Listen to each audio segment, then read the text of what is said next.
헌정사상 처음으로 현직 대통령이 구속되는 일이 발생했습니다. 윤 대통령의 지지자들은 영장 발부 이후에 서울 서부지방법원의 담을 넘어서 폭도로 변했고 난입해 난동을 부리기도 했습니다. 지금까지 경찰이 9명 정도 검거를 했고요. 66명에 대해서 구속영장을 신청했다고 합니다. 장 소장님, 어떻게 보셨는지. 대통령의 구속은 불행이지만 다행인 측면이 있어요. 어쨌든 내란 혐의를 받고 있고 관저에서 머물러 있으면서 지지자들을 선전선동을 하면서 나라를 대단히 혼란스럽게 몰고 가는 그런 모습을 보였거든요. 그러한 분이 계속 구속을 안 당하고 그 자리에 있는다라는 것 자체가 대한민국을 더욱더 어지럽게 만들 가능성이 있다라는 측면에서 구속된 것은 다행인데, 일단은 거기에 대해서 많은 지지자분들이 폭력적인 행동을 보인 것은 큰일 났다라는 좀 생각이 듭니다. 진영과 이념과 지지 정당을 떠나서 대한민국을 지키고 있는 시스템은 모두의 약속이잖아요. 그거를 지키지 않겠다라고 하면은 대한민국 체제가 유지될 수가 없어요. 경기를 하고 있습니다. 심판이 마음에 안 든다고 심판을 두드러 팹니다.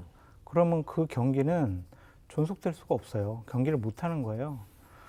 그런 차원에서 지금 저런 식의 폭력적인 행동을 통해서 재판 결과, 사법의 어떤 권위를 인정하지 않는 모습은 나라의 위험도가 상당히 커졌다, 높아졌다.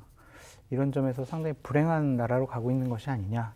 이게 통제와 제어가 되지 않으면은 정말 앞으로 지지하는 정당 진영에서 원치 않는 사법적인 결과가 나왔을 때 저러한 행동들이 똑같이 나올 거예요.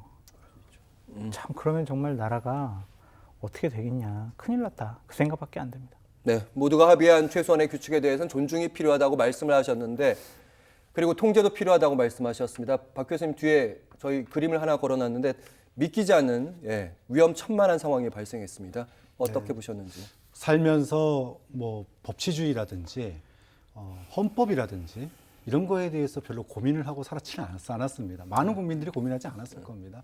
근데 어제의 사태를 보면서 지난 계엄이나 내란 또는 탄핵 때와 또 다른 생각을 하게 되는 것 같아요.